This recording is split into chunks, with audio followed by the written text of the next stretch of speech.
ఉండాలి అంటే, ఒక సంఘము సఖ్యతతో ఉండాలి అంటే సంఘం మీద ఏం కప్పాలి చెప్పాలి? దేవుని వెలుగుని మహిమను కప్పాలి. అప్పుడు నడుస్తుంది.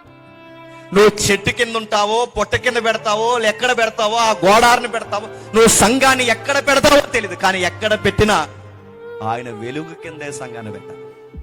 ఈ షెడ్ కింద పెడతారో లేదా ఆ వాకిట్లో పెడతారో, ఎక్కడ పెడతారో కాదు, మనం అందరం ఎక్కడ ఉండాలట?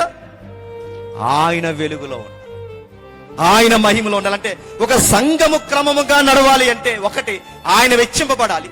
ఒక సంఘము మహిమ పడాలి అంటే ఆయన మహిమను పొందుకోవాలి. ఒక సంఘంలో సమాధానం ఉండాలి అంటే ఆయన కొనియాడబడాలి. ఒక సంఘము క్రమము బాగుండాలంటే ఆయన వెలుగు సంఘం మీద కురియాలి.